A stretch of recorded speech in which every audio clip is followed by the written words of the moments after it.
친구들, 오늘이 무슨 날인지 아시나요? 맞아요. 빠른 친구들은 바로 아네요. 오늘은 바로 부활주일입니다. 부활주일 많이 들어봤죠? 그런데 이게 부활주일이 무슨 주일인지 아직 잘 모르는 친구들이 있을 거예요. 그래서 오늘 잠깐 부활주일이 뭔지만 한번 봅시다. 우리 부자는 다시 부라는 한자를 써요. 그리고 활은 살다라는 활이에요. 그래서 부활을 한자라는 말을 풀어보면 다시 살아난다라는 뜻을 가지고 있습니다. 오, 그럼 누가 다시 살아난 거예요? 맞아요. 우리 예수님이 십자가에서 죽으셨다가 다시 살아난 것을 부활이라고 하죠. 그래서 부활주일은 죽음에서 다시 살아나신 예수님을 우리 기억하며 기쁨으로 예배드리는 날을 부활주일이라고 합니다. 오늘 죽음에서 다시 살아나신 예수님을 기억하며 예배드리는 날이라는 것을 기억하고 우리 오늘 말씀을 들어볼게요. 오늘은 누가복음 24장 1절부터 6절 말씀입니다. 오늘 본문은 어디냐면 오늘 QTR 본문과 똑같아요. 한 구절 더 많구나. 큐티는 1절부터 5절인데 전도사님이 한 절 더 넣었습니다. 그래서 우리 누가복음 24장 1절부터 6절 말씀을 가지고 말씀대로 부활하신 예수님이라는 제목으로 오늘 부활에 대해서 한번 말씀을 들어보도록 합시다. 우리 보통 우리 누가복음 본문을 피면 같이 읽었는데 오늘은 전도사님이 멋진 영상을 한번 준비해 봤어요. 그래서 우리 영상을 보면서 말씀을 귀로 한번 들어볼게요. 일주일의 첫째 날 이른 새벽에 여자들이 준비한 향료를 가지고 무덤으로 갔습니다. 그들은 돌이 무덤에서 굴려져 있는 것을 보았습니다. 그들이 안으로 들어갔으나 예수님의 시신이 없었습니다. 이 일로 여자들이 어찌할 바를 모르고 있을 때 빛나는 옷을 입은 두 사람이 그들 곁에 섰습니다. 여자들이 두려워하면서 얼굴을 땅 아래로 숙였습니다. 그 사람들이 여자들에게 말했습니다. 어찌하여 살아있는 분을 죽은 사람들 가운데서 찾느냐? 예수님은 여기 계시지 않고 다시 살아나셨다. 예수님께서 갈릴리에 계실 때에 하신 말씀을 기억하여라. 자, 본문 잘 들어보았나요? 자, 오늘 본문에 보니까 몇 명의 여인들로 나오고 흰 옷 입은 천사도 나오죠. 그죠? 그럼 오늘 본문을 가지고 어떤 말씀인지 전도사님과 한번 차근차근 배워보도록 할게요. 자, 먼저 예수님은 말씀하신 대로 부활하셨습니다. 이게 무슨 말이냐면 예수님께서 십자가에 못 박혀 죽으셨어요. 그리고 며칠이 지났냐면 3일이 지났습니다. 금요일 오전에 십자가에 달리셨고요. 그렇게 해서 죽으신 이후에 금요일, 토요일, 일요일 이렇게 3일째 되는 날 새벽이 되었습니다. 아침 일찍 여인들이 예수님 무덤으로 갔어요. 이 여인들은 평상시에도 예수님을 늘 따라다니면서 예수님을 돕기도 했고 예수님의 말씀을 듣기도 했던 그런 여인들입니다. 그 여인들이 무덤에 갔어요. 무덤에 갔는데 깜짝 놀랐어. 왜냐면 무덤이 문이 열려 있는 거예요. 이 이스라엘이라는 나라의 무덤은 그런 사진에서 보듯이 또는 동굴처럼 만들었어요. 그래서 입구를 큰 돌을 넣어서 이렇게 굴릴 수 있도록 되어 있습니다. 그런데 분명 일찍 갔는데 이 당연히 문이 닫혀 있을 줄 알았는데 문이 열려 있는 거예요. 이거 어떻게 된 거지? 하고 안을 살며시 내려다보는데 이거 어떻게 됐어요, 이거? 분명히 예수님의 시신이 있어야 되는데 예수님 시신이 없어졌습니다. 그래서 이 여인들은 걱정에 빠졌어요. 어떡하지? 누가 예수님 이 시신을 훔쳐갔나? 누가 그랬지? 걱정하고 있었습니다. 그때 흰 옷 입은 두 천사가 나타났어요. 나타나서 이 여인들에게 누구를 찾느냐, 왜 찾느냐고 하면서 이렇게 말하죠. 예수님은 여기 계시지 않고 말씀하신 대로 다시 살아나셨다. 아멘. 이게 무슨 말이냐면 예수님께서 어느 날 제자들에게 이렇게 말씀하셨죠. 얘들아, 내가 이제 예루살렘으로 올라갈 거야. 예루살렘으로 올라갈 건데 내가 예루살렘에 가면 여러 사람들이 나를 십자가에 못 박아서 나를 죽일 거야. 그러나 나는 3일 만에 다시 살아날 거야. 라고 제자들에게 미리 말해 주었습니다. 그것처럼 야, 예수님께서 너희들에게 3일 만에 다시 살아날 거라고 말했잖아. 그지? 그 말씀하신 대로 예수님은 다시 살아나셨어. 그래서 이 무덤에 안 계신 거야. 라고 천사들이 여인들에게 알려준 겁니다. 예수님의 시신은 어떻게 됐냐고요? 누가 훔쳐갔을까요? 아니에요. 예수님은 다시 살아나셨어요. 다시 살아나신 것을 두 글자로 뭐라 한다고요? 맞아요. 부활. 예수님은 부활하신 겁니다. 자, 그럼 우리 부활하신 예수님이 어떤 의미가 있는지 일단 몇 가지 한번 배워봅시다. 첫 번째는 예수님께서 부활하셨다는 것은 예수님은 죄가 있어서 십자가를 지셔서 죽으셨던 것이 아니라 다른 사람들, 즉 죄인들을 위해서 대신 죽으셨다는 것이 밝혀진 것이 바로 부활입니다. 자, 이것이 무슨 말이냐고요? 자, 예수님은 십자가에 죽으시기 전에 전사님이 말했던 것처럼 제자들에게 3일 후에 다시 살아날 거라고 말씀하셨다 했죠. 자, 예수님은 다시 살아나실 것을 어떻게 알으셨을까요? 만약에 예수님이 죄를 지어서 십자가에 죽으셨다면 예수님은 절대로 다시 살지 못합니다. 왜냐하면 늘 전도사님이 말했지만 사람이 죄를 지었어요. 죄를 지으면 그 결과는 무엇이에요? 죽음이죠. 그죠? 에덴 동산에서 하나님께서 아담에게 선악을 알게 하는 나무의 실과를 먹지 말라고 했다. 그리고 그 실과를 먹으면 어떻게 된다고요? 반드시 죽을 거라고 했어요. 이처럼 죄의 결과는 죽음이에요. 죽으면 다시 살아날 수 있어요? 없어요? 절대 못 살아납니다. 하지만 예수님은 다시 살아나셨어요. 왜냐하면 하나님께서 예수님의 죽음은 죄를 지어서 죽은 것이 아니라 죄를 대신해서 죽으셨기 때문에 다시 살리신 거예요. 만약에 예수님이 죄를 지어서 죽으셨다면 하나님은 절대 다시 살리시지 않으셨을 겁니다. 이처럼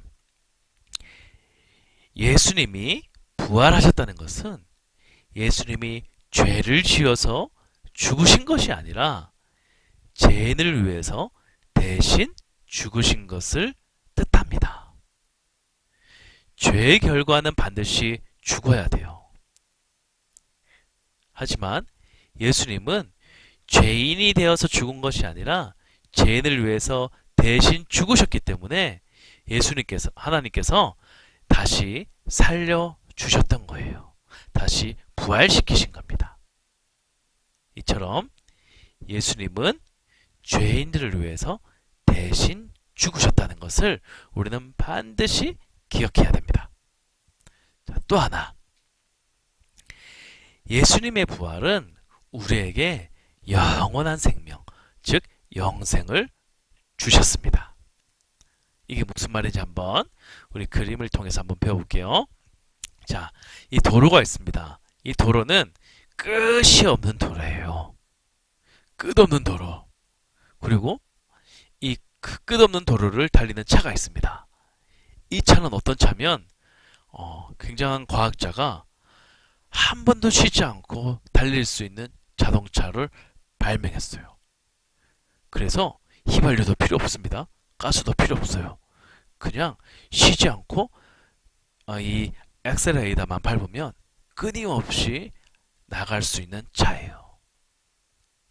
그런데 이 과학자가 이 차를 운전하는 사람에게 한 가지 주의점을 줬습니다.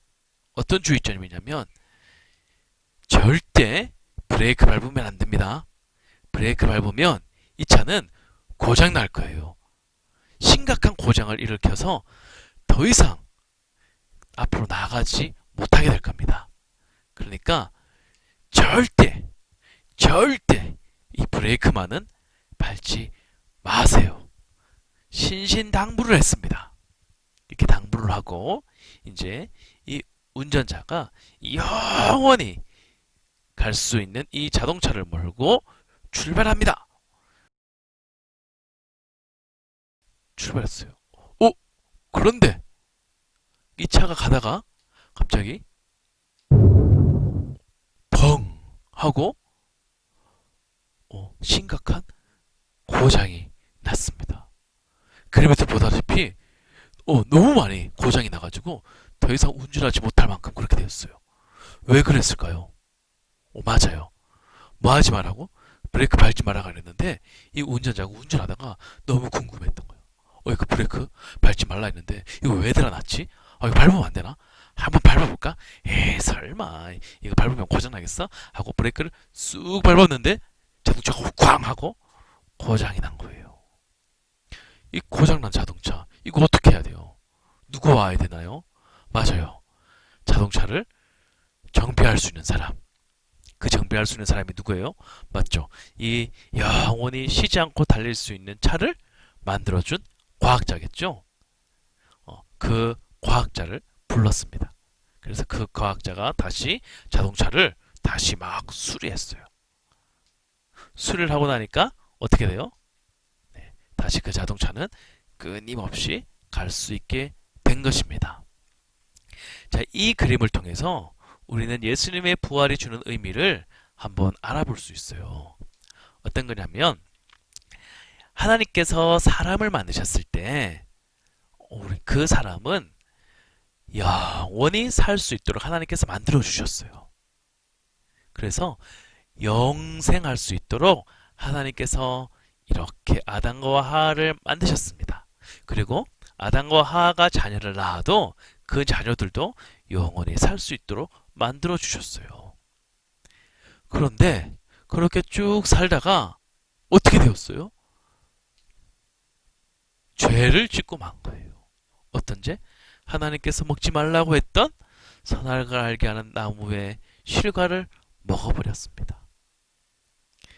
그 하나님께서 하신 말씀을 듣지 않고 죄를 지음으로써 우리 모든 사람들은 어떻게 되었어요? 맞아요. 지옥으로 갈 수밖에 없게 되었어요.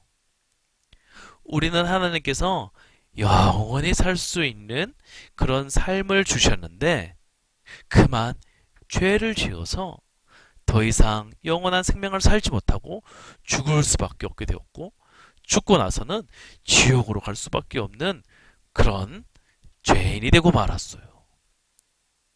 하지만 하나님은 지옥으로 갈 수밖에 없는 죄인을 그냥 보고지 않으셨어요.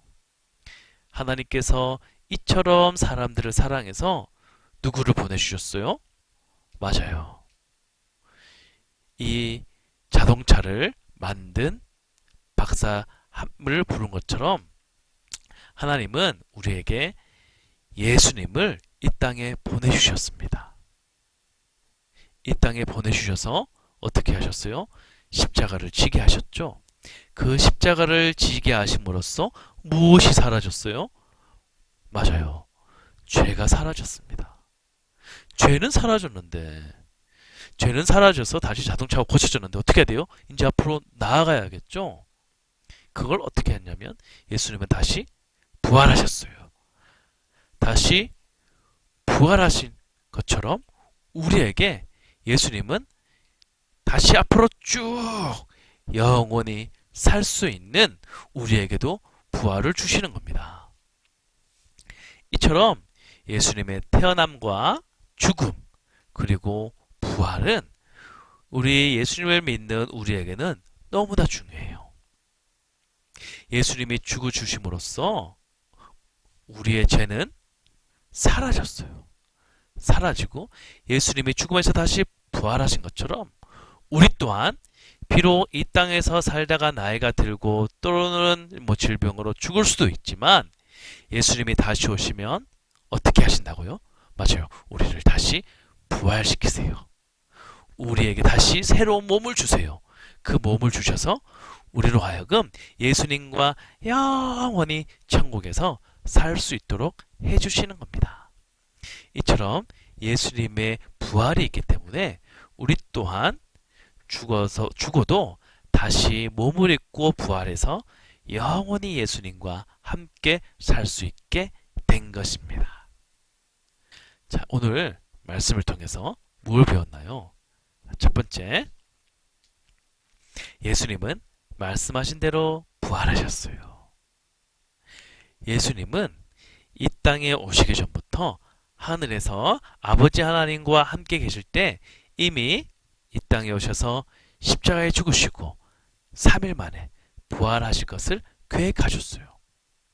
계획하고 이 땅에 오셨기 때문에 예수님은 죽으시기 전에도 이렇게 말씀을 하실 수 있었습니다. 그래서 예수님이 말씀하신 대로 죽으시고 3일 만에 다시 부활할 수 있으셨던 거예요. 두 번째, 예수님은 죄인이 아니라 죄인들을 대신해서 죽으신 거예요. 죄인은 절대 다시 살아나지 못합니다. 왜? 영원한 죽음만이 죄인이 가져야 할 죄값이거든요. 죄인이 죽으면 영원히 죽어야 되는데 예수님은 죄인들을 대신해서 죽으셨기 때문에 그 죄인들이 다시 살아나기 위한 소망을 주시기 위해서 하나님께서 예수님을 다시 살리셨어요. 그래서 우리들을 위해서 죄인들을 위해 대신 죽으셨구나 라는 것을 우리는 반드시 기억해야 합니다. 세 번째, 부활하신 예수님은 우리에게 영원한 생명을 주세요. 우리는 비록 이 땅에 살다가 나이가 들거나 또는 질병으로 죽을 수도 있지만 예수님이 다시 오시면 우리를 어떻게 하신다고요? 다시 몸을 주시고 부활시키셔서 예수님과 영원히 어디에서? 천국에서 영원히 기쁘게 예수님과 살 수 있을 겁니다. 그래서 우리는 이 땅에서 비록 힘들고 어려워도 이겨내며 기쁘게 살아갈 수 있는 거예요. 우리 친구들 오늘 예수님의 부활에 대해서 전도사님과 함께 알아보았는데 늘 예수님의 부활을 기억하고 기뻐하고 감사하며 우리 소망을 가지고 살아가는 우리 친구들 되었으면 좋겠습니다. 그러면 우리 기도할게요.